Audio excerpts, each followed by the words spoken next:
ആദ്യം തന്നെ ഈ അൾത്താരയിൽ വന്ന് സാക്ഷ്യം പറയാൻ സഹായിച്ച ഈശോയ്ക്കും പരിശുദ്ധ ദൈവമാതാവിനും 1000 നന്ദി അറിയിക്കുന്നു. എൻ്റെ പേര് ജാനറ്റ് ബാബു. ഞാൻ കൊല്ലം ജില്ലയിൽ പുനലൂരിൽ നിന്നും വരുന്നു. ഞാൻ ആദ്യമായി കൃപാസനത്തിൽ വരുന്നത് 2023 പക്ഷേ അന്ന് വന്ന് വെറുതെ പ്രാർത്ഥിച്ചിട്ട് പോയതാണ്. എന്താണ് ഉടമ്പടി എന്നോ എന്താണ് കൃപാസനമെന്നോ ആഴത്തിൽ അറിയില്ലായിരുന്നു. ഉടമ്പടി എടുക്കുന്നത് 2024 ജൂലൈ 27 ആദ്യമായി ഉടമ്പടി എടുക്കുന്നത്. ഞാൻ MCOM പഠിച്ചുകൊണ്ടിരുന്നപ്പോൾ എൻ്റെ മമ്മിക്ക് ക്യാൻസർ എന്ന് പറയുന്ന രോഗം സ്ഥിരീകരിച്ചു. അപ്പോൾ ആ ട്രീറ്റ്മെൻറ്റിൻ്റെ ഭാഗമായിട്ട് ഞാനാണ് കൂടുതലായിട്ടും മമ്മിയുടെ കൂടെ ഹോസ്പിറ്റലിൽ പോയിക്കൊണ്ടിരുന്നത്. അപ്പോൾ അതിനിടയിൽ കുറച്ച് ക്ലാസ്സുകൾ എനിക്ക് മിസ്സായിട്ടുണ്ട്. പരീക്ഷയുടെ സമയത്തൊക്കെ ട്രീറ്റ്മെൻറ്റിലായിരുന്നു.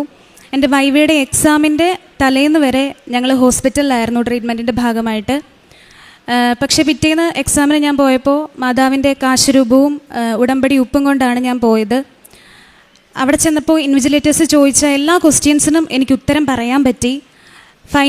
MCOM ഫൈനൽ റിസൾട്ട് വന്നപ്പോൾ കോളേജ് ടോപ്പറായിട്ട് മാതാവിനെ ഉയർത്തി.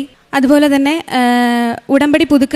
ഉടമ്പടി എടുക്കുന്നതിന് മുമ്പ് ഞാൻ നമ്മുടെ ഉടമ്പടി കാശരൂപം ഞാൻ സ്വപ്നം കണ്ടിരുന്നു. ഉടമ്പടി എടുത്തതിന് ശേഷം അൾത്താരയിലിരിക്കുന്ന ഈ മാതാവിൻ്റെ രൂപം ഞാൻ സ്വപ്നം കണ്ടു. മാതാവ് ചുണ്ടനക്കി എന്നോട് എന്തോ സംസാരിക്കുന്ന രീതിയിലാണ് ഞാൻ സ്വപ്നം കണ്ടത്. അതിനുശേഷം ഉടമ്പടി പുതുക്കുമ്പോൾ ഞങ്ങൾക്ക് വീടില്ലായിരുന്നു. അപ്പോൾ ഉടമ്പടി പുതുക്കുമ്പോൾ വീടെന്ന് പറയുന്ന ഒരു നിയോഗം ഉടമ്പടിയിൽ വെക്കണമെന്ന് ഞാൻ മനസ്സിൽ വിചാരിച്ചിരുന്നു. ആരോടും പറഞ്ഞില്ല. പക്ഷേ ആ ആഗ്രഹം മാതാവും ഈശോയും കണ്ടു. ആ വീടിൻ്റെ പണി പൂർത്തിയാക്കിയിട്ടാണ് ഉടമ്പടി ഞാനിപ്പോൾ പുതുക്കിയത്. ആ വീട്ടിൽ നിന്നാണ് ഞാനിപ്പോൾ സാക്ഷ്യം പറയാനായിട്ട് വന്നത്. പിന്നെ പ്രേക്ഷിത പ്രവർത്തനമായിട്ട് പത്രങ്ങൾ വാങ്ങി ഇവിടുന്ന് കൊടുക്കുന്നുണ്ടായിരുന്നു. കൂടുതലും ഹോസ്പിറ്റലിലൊക്കെയാണ് ഞാൻ കൊടുത്തിരുന്നത്. RCCയിലൊക്കെ ചെല്ലുമ്പോൾ ഓൾറെഡി വേറെ ആരെങ്കിലും കൊടുത്ത പത്രങ്ങളൊക്കെ തറയിൽ കിടക്കുന്ന ഇത് ഞാൻ കണ്ടിട്ടുണ്ട്. അതിൻ്റെ പുറത്ത് ചായ കുടിച്ച കപ്പ്, വേസ്റ്റ്, ടിഷ്യൂ പേപ്പർ, ഇങ്ങനത്തെ കാഴ്ചയാണ് കാണുന്നത്. അപ്പം ഞാനത് വേസ്റ്റുകളെടുത്ത് വേസ്റ്റ് ബിന്നിൽ ഇട്ടിട്ട് ആ പത്രം ഞാൻ മറ്റുള്ളവർക്ക് കൊടുത്തിരുന്നു. പിന്നെ കാരുണ്യപ്രവൃത്തിയായിട്ട് ചെയ്യുന്നത്, എനിക്ക് ജോലിയൊന്നും ആയിട്ടില്ല. അപ്പം ഞാൻ ചെറുതായിട്ട് ട്യൂഷൻ എടുക്കുന്നുണ്ട്. അപ്പോൾ അതിൽ നിന്നും കിട്ടുന്ന ഒരു വിഹിതം മാറ്റിവെച്ച് അർഹതപ്പെട്ടവർക്ക് കൊടുക്കുന്നുണ്ട്. പിന്നെ എന്നെക്കൊണ്ട് വരുന്ന സഹായങ്ങളൊക്കെ ചെയ്യാൻ ശ്രമിക്കുന്നുണ്ട്. എൻ്റെ ആദ്യത്തെ ഉടമ്പടി തീർന്നിട്ടും ഞാൻ ഉടമ്പടി ജീവിതം അതുപോലെ ക്രമപ്പെടുത്തി കൊണ്ടുവന്നിരുന്നു. അതായത് ബൈബിൾ വായന, രാവിലത്തെ ഡെയിലി ബ്രെഡ്, അച്ഛന് ഡെയിലി ബ്രെഡ് കൂടുമായിരുന്നു. ഉടമ്പടി ധ്യാനം മുടക്കിയിട്ടില്ല. സായന പ്രാർത്ഥന ചൊല്ലുമായിരുന്നു. ഈ കാര്യങ്ങളൊന്നും ഞാൻ മുടക്കിയിട്ടില്ല ഉടമ്പടി തീർന്നിട്ടും. ഇപ്പോഴും അത് തുടർന്ന്, ഉടമ്പടി പുതുക്കുന്നതിന് മുമ്പ് അത് തുടർന്നുകൊണ്ട് പോയിക്കൊണ്ടിരിക്കുകയായിരുന്നു. ഇത്രയും അനുഗ്രഹങ്ങൾ നൽകിയ ഈശോയ്ക്കും ആ അനുഗ്രഹങ്ങൾ ചോദിച്ചു വാങ്ങി പ്രാർത്ഥനാ മാധ്യസ്ഥം വഴി ചോദിച്ചു വാങ്ങി തന്ന പരിശുദ്ധ അമ്മയ്ക്കും ഒരുപാട് നന്ദി അറിയിക്കുന്നു. ഞാൻ കത്തോലിക്ക വിശ്വാസിയാണ്. കുർബാനയും കുമ്പസാരവും ഒക്കെ ഉണ്ടായിരുന്നു. പക്ഷെ അത് കുറച്ചും കൂടി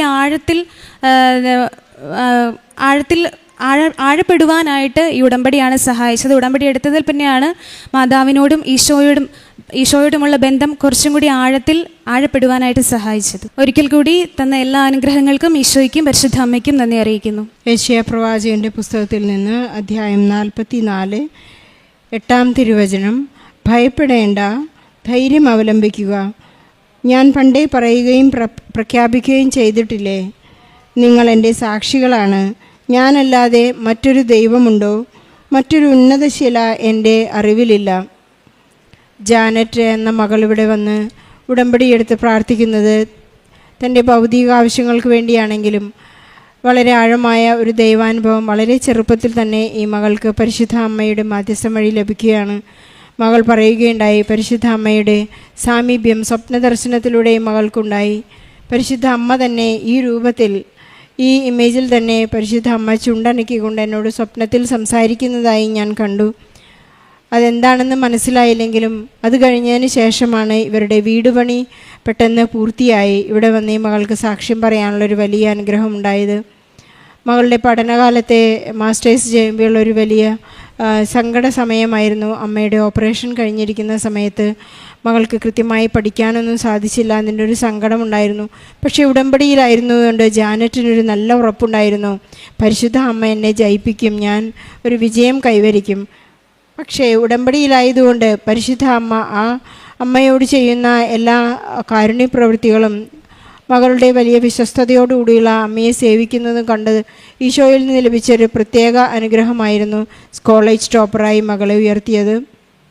നാം വിശ്വസ്തരായിരിക്കുമ്പോൾ നാം ആഗ്രഹിക്കുന്നതിലും അപ്പുറമാണ് പരിശുദ്ധ അമ്മ നമുക്ക് ഈശോയിൽ നിന്നും പ്രാപിച്ചു തരുന്നത്. നമുക്കറിയാം, ഉടമ്പടിയുടെ ഒരു വലിയ കണ്ടൻ്റാണ് not by merit but by grace. താനൊന്നും പഠിച്ചിട്ടില്ല, കൃത്യമായി എനിക്ക് സിലബസ് കംപ്ലീറ്റ് ചെയ്യാൻ സാധിച്ചില്ലെങ്കിലും എൻ്റെ മെറിറ്റിൽ എനിക്ക് യാതൊരു യോഗ്യതയുമില്ല. എനിക്ക് യാതൊരു യോഗ്യതയും ഇല്ലാതിരിക്കെ ഒരു കോളേജ് ടോപ്പറാകാനായിട്ട് പരിശുദ്ധ അമ്മ അനുഗ്രഹം കൊടുത്തിരിക്കുകയാണ്. നമ്മുടെ ജീവിതഭാരങ്ങളെല്ലാം പരിശുദ്ധ അമ്മ കുറച്ചു തരുന്ന സമയച്ചുരുക്കത്തിൻ്റെ അമ്മ നമ്മുടെ എല്ലാ പ്രശ്നങ്ങളെയും പരിഹരിക്കുകയും ഉടൻ പരിഹാരം പരിശുദ്ധ അമ്മ നമുക്ക് നൽകുകയുമാണ് ചെയ്യുന്നത്. നമുക്കറിയാം, വചനങ്ങളിലൂടെ നാം വായിച്ചെടുക്കുന്നുണ്ട്, നമ്മുടെ സന്തോഷം അവിടുന്നിലാണ്. നമുക്ക് പൂർണ്ണമായ ഒരു സമ്പൂർണ്ണമായ സന്തോഷം ജീവൻ ഉണ്ടാകാൻ വേണ്ടിയാണ് ഈശോ നമുക്ക് വേണ്ടി കുരിശിൽ മരിച്ചതും അവിടുത്തെ തിരുരക്തത്താൽ നമ്മെ വീണ്ടെടുത്തതും. നമ്മുടെ ആ ഒരു പെസഹ എക്സ്പീരിയൻസ് എപ്പോഴും നമ്മുടെ വിശുദ്ധ ബലിയിലൂടെ നാം അനുഭവിച്ചുകൊണ്ടിരിക്കുകയാണ്. ജാനറ്റ് പറയുകയുണ്ടായി, ഞാനൊരു സാധാരണ ക്രിസ്ത്യാനിയെ പോലെ നല്ല ഭക്തിയൊക്കെ ഉണ്ടായിരുന്നു, പക്ഷെ ഞാൻ ഉടമ്പടിയിലേക്ക് വന്നപ്പോഴാണ് പരിശുദ്ധ അമ്മയെയും ഈശോയും ആഴമായി സ്നേഹിക്കാൻ തുടങ്ങിയത്. ഓരോ സമയത്തും ഈശോയോടും പരിശുദ്ധ അമ്മയോടും കൂടി ആലോചിച്ചുകൊണ്ടാണ് എല്ലാ തീരുമാനങ്ങളും ഈശോയുടെ തീരുമാനങ്ങൾക്ക് വിട്ടുകൊടുത്ത് ജീവിതത്തെ മുന്നോട്ട് നയിക്കുന്നത്. തൻ്റെ ജീവിതത്തിൻ്റെ തുടക്കത്തിൽ തന്നെ, ജോലി ലഭിക്കുന്നതിന് മുൻപ് തന്നെ ഈശോയോട് തീരുമാനങ്ങൾ എടുക്കുവാനുള്ളൊരു വലിയ പ്രാപ്തി ഈ മകൾക്ക് വന്നിരിക്കുകയാണ്. നമ്മുടെ ജീവിതത്തിൽ എല്ലാ തീരുമാനങ്ങളും നമുക്ക് ഈശോയ്ക്ക് വിട്ടുകൊടുക്കാം. പരിശുദ്ധ അമ്മ അതിനുള്ള എല്ലാ മാധ്യസ്ഥവും നമുക്ക് വേണ്ടി അനുഗ്രഹിക്കും. അതുകൊണ്ടാണ് നാം ഉടമ്പടി എടുത്ത് ജീവിക്കുന്നത്.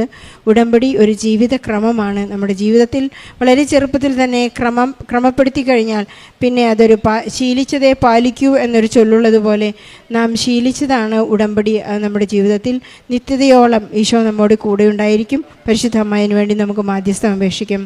നമുക്ക് ജാനറ്റിൻ്റെ കുടുംബത്തിന് ലഭിച്ച എല്ലാ അനുഗ്രഹങ്ങൾക്കും ഈശോയ്ക്കും പരിശുദ്ധ അമ്മയ്ക്കും നല്ലൊരു കയ്യടി നൽകി ഈ സാക്ഷി നമുക്ക് സമർപ്പിക്കും.